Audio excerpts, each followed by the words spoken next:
We begin tonight with breaking news. 2 toddlers and a woman shot at a home tonight. 2 other children that were inside that home narrowly escaping this evening. Those 2 children who got out managed to break windows and glass to escape their home to get away. So it happened in the Oak Park Northwood community near New Braunfels and Robin Hood Lane. That's just north of Alamo Heights. The Night Team's Patty Santos live tonight with more on why the San Antonio police chief is furious with this latest shooting. Patty.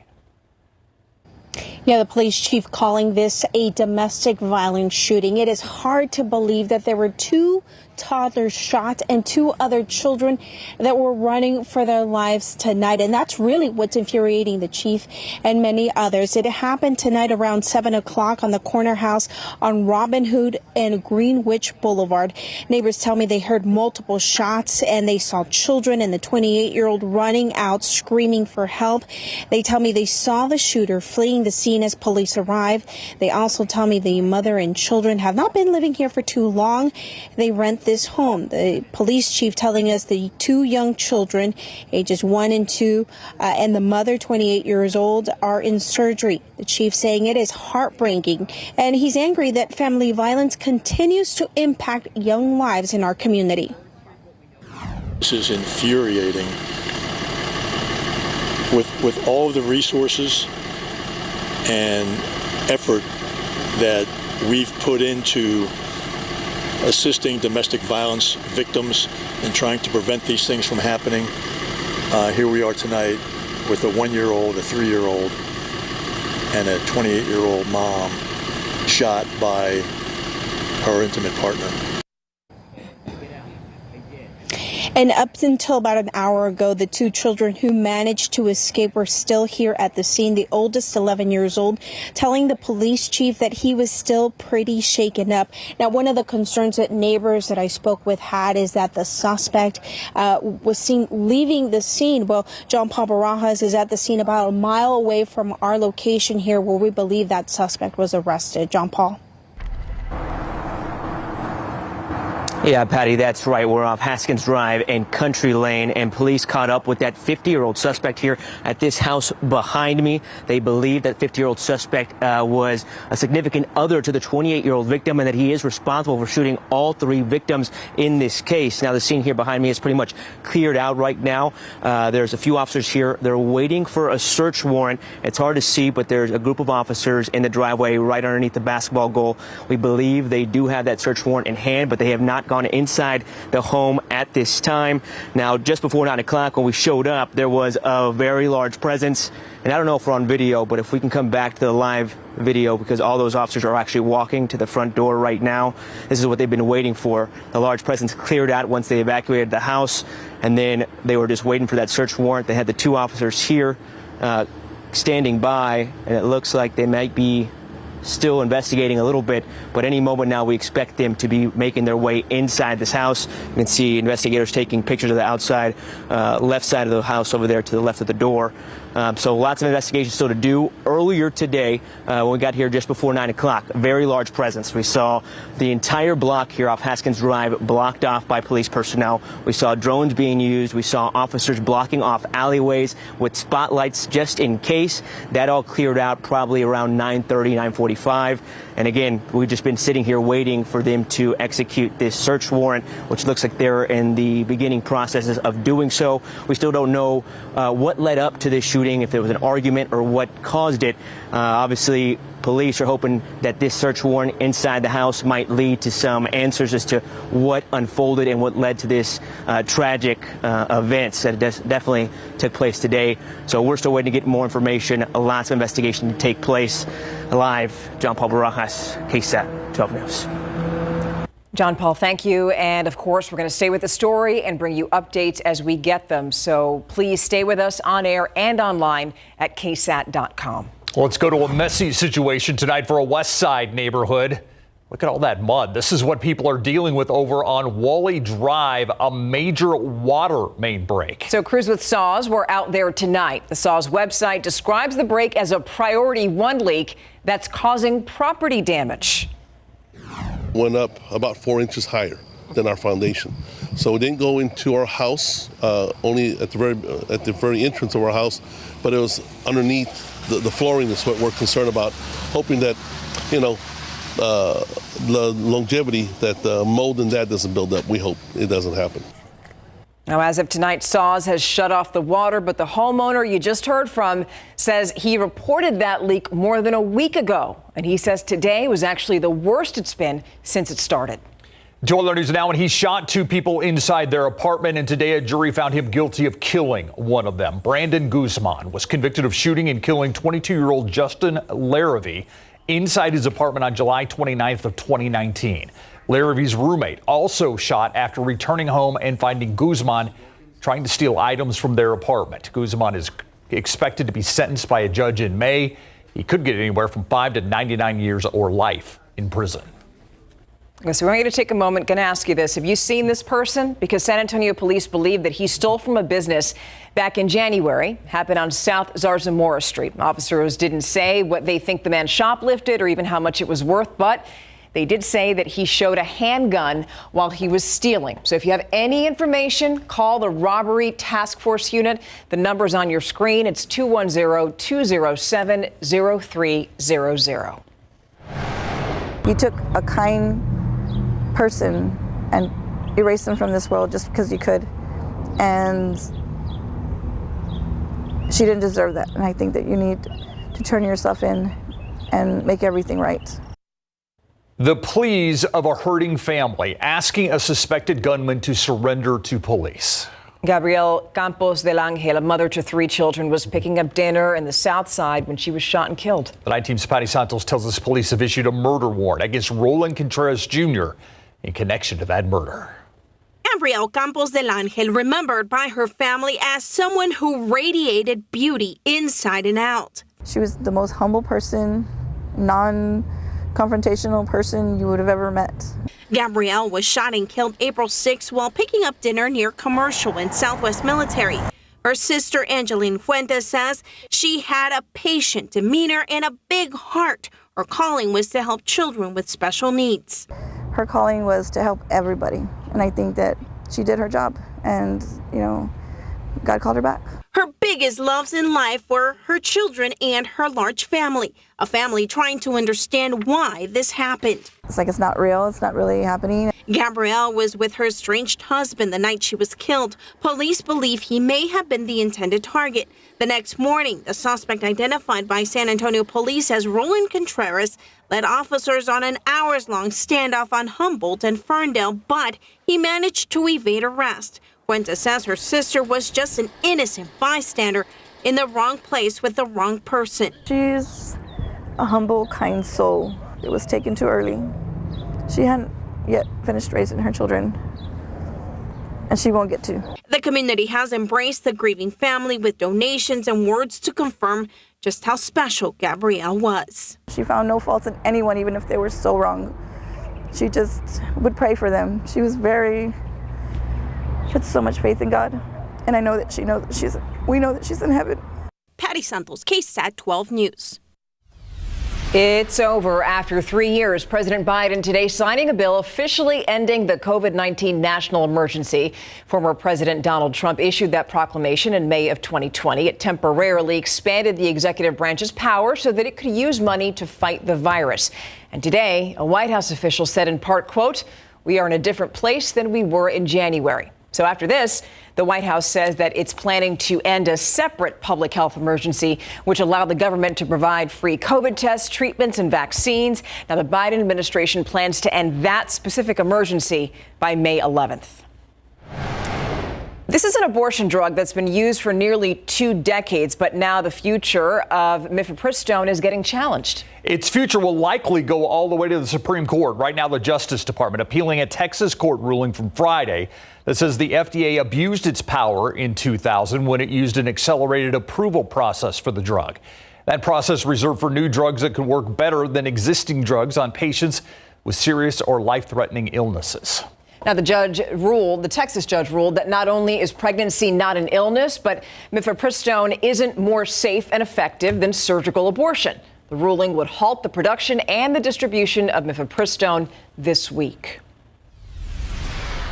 Unfortunately, tonight, another person has died in the aftermath of yet another mass shooting, and this time it happened in Louisville, Kentucky. Police there say that a bank employee armed with a rifle opened fire at his workplace and killed 5 people. Police then killed the shooter. This latest mass shooting comes 2 weeks after a former student killed 3 kids and 3 adults at a Christian elementary school in Nashville, Tennessee.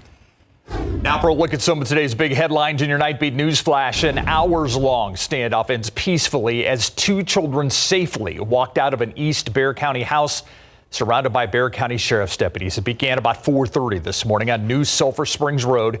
Deputies arrived at the house after the mother of 2 children escaped and called for help. After 5 hours, there you see it. That is the father being arrested and charged with assault, strangulation for the alleged domestic violence incident that started this standoff. His name has been cleared. A San Antonio man wrongfully convicted in 1991 has now officially been exonerated in court today. Melvin Quinney, along with his son and the Texas Innocence Project, were present as a jury dismissed charges against him. Quinney, convicted of indecency with a child and accused of being a satanic cult leader by his then 10-year-old son. That son has since admitted he lied. And that's a look at your Nightbeat News Flash. Coming up, it could mean the difference between life and death. A local doctor explains how a medication called Narcan can stop people from overdosing and also how you can get it for free.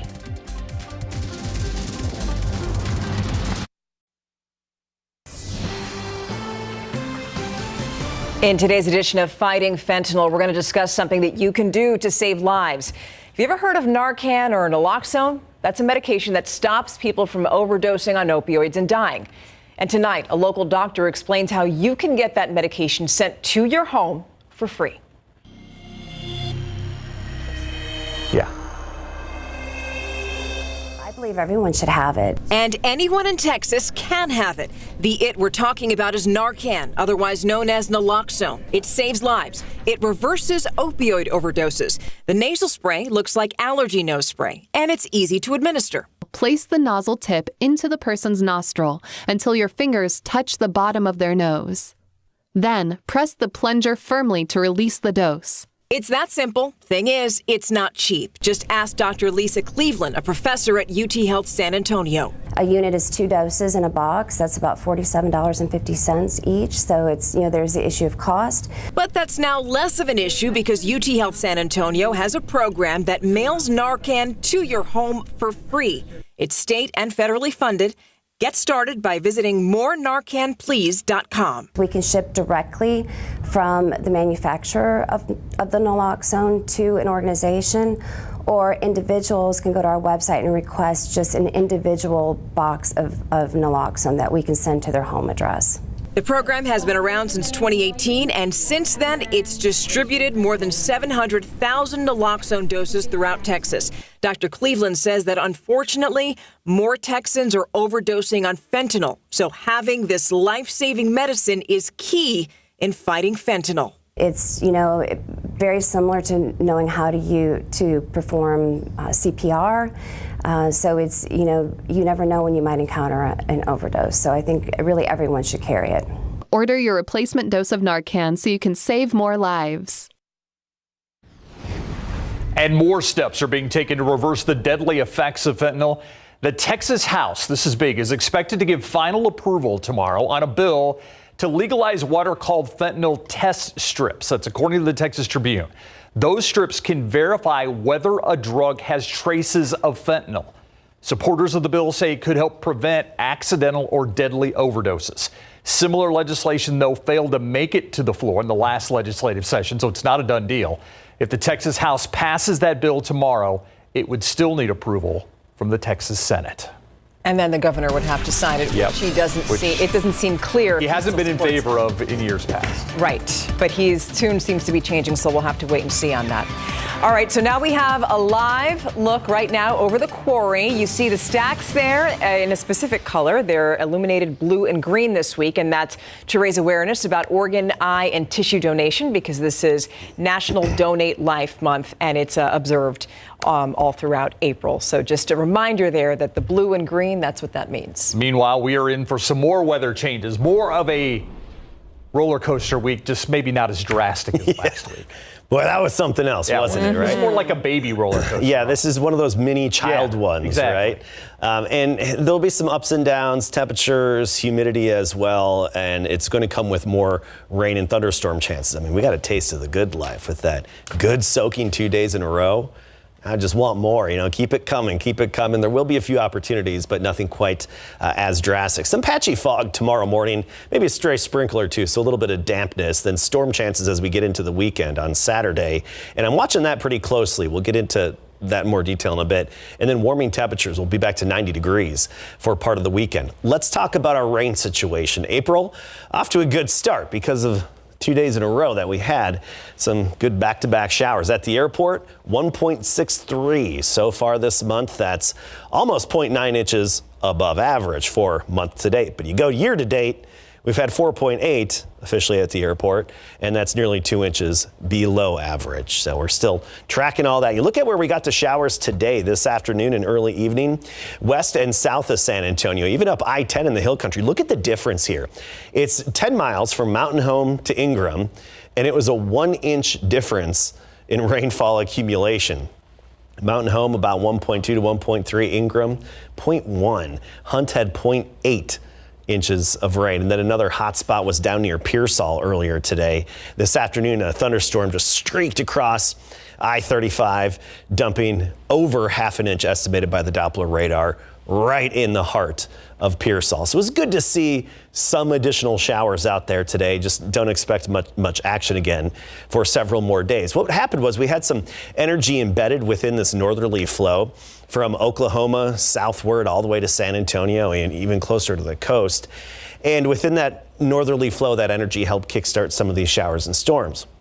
One thing that stands out here, this upper level low pressure system, this is actually going to cut itself off from the main flow and become a rain producing system along the Gulf Coast, just not our portion of the Gulf Coast. This is going to be from Louisiana, Mississippi, Alabama, Florida, then stretching up into the southeastern U.S. We often look for these big upper level lows to move in. It's just this one's not going to be in the right position. We need them centered in northern Mexico to give us the good energy. So we'll be on the dry side, the back side of that. 65 right now, dew point of 58, not overly humid, and you're not going to notice that humidity until Friday and Saturday. Then it's going to be pretty sticky. Tomorrow morning, see that 10% chance? And a sprinkle or two, that's about it. 58 degrees at sunrise. By noon, partly cloudy and 71. A fairly gray start to the day again. Then 77 by the time we get to the afternoon. About 4 or 5 p.m. we'll hit that high. Bulverde, Canyon Lake, 75. Floresville and Devine, 77 for the high temperature. More of the same on Wednesday, Thursday, sunny, back to the lower 80s, and that's the case into Friday. A few isolated or stray storms could pop up on Friday. Saturday, we'll have the ingredients in place for some scattered thunderstorms, and should that materialize, I do think there's a potential for some stronger to maybe even severe thunderstorms to develop. So that's why we're watching that closely. 90 on Saturday, but then cooling off again behind that front. Early Saturday, late Saturday, you have a feel for it yet? Late Saturday, that typical afternoon, early evening time. Got it. Thanks, Adam. Hi, Larry. Hello. Okay, so here's the interesting thing, that despite, for all of the flaws that the Spurs have had this season, they're united. They are united. Pop says they just never bickered. They never went after each other. I mean, this is a team that had losing streaks of 16 games in a row and 11 games in a row. And Pop's just pleased with how they played, how they growed, and just how they stayed together. Plus, we have a big announcement in regards to KSAT Pigskin Classic coming up.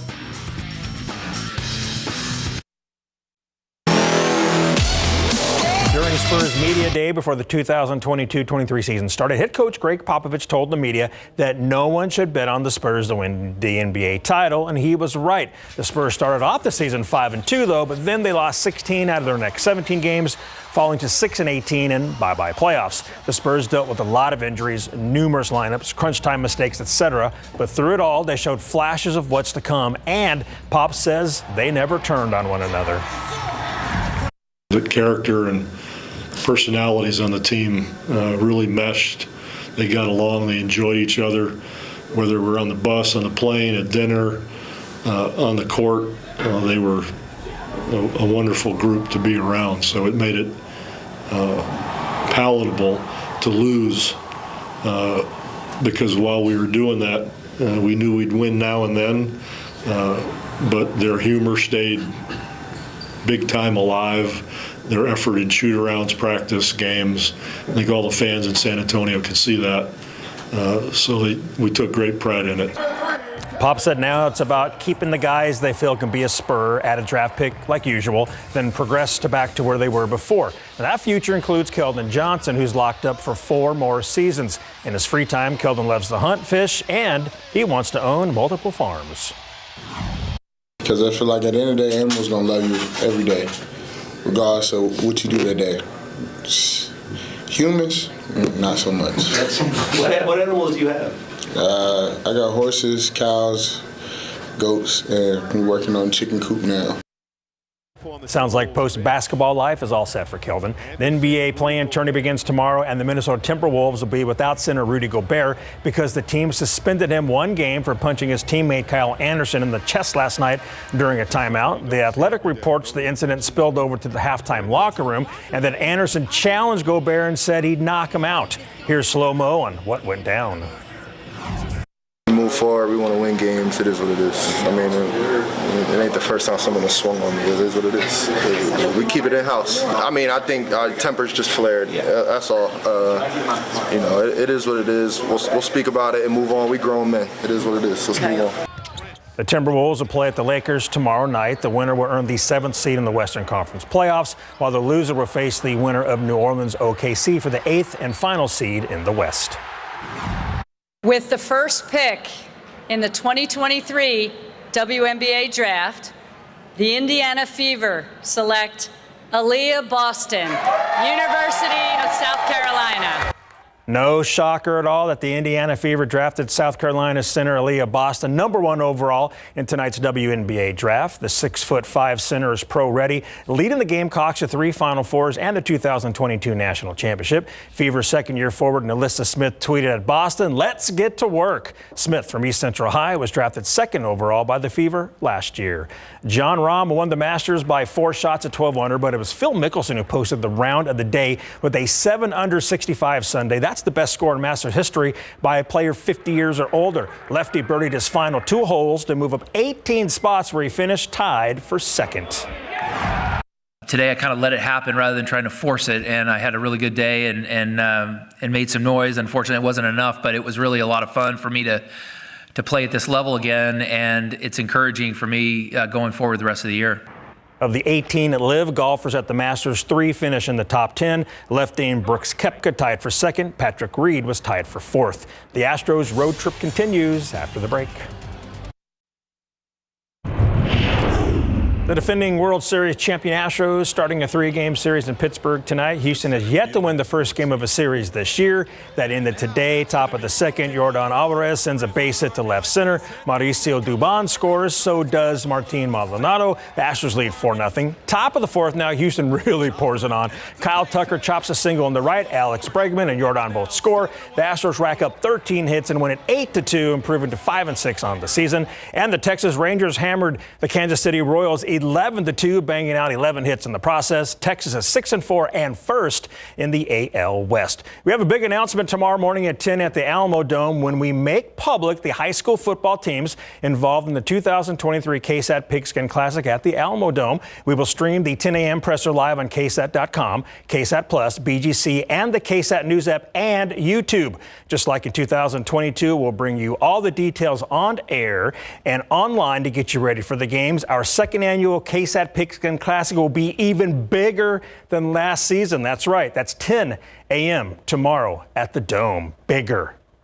You know what? Imagine. Yeah, I'm looking forward to it. Last year was a lot of fun. It was a lot of fun. This year, equally as fun, if not more. Yeah. I can't wait to see what assignment I get. They'll have you running around. All right. We'll be right back after this.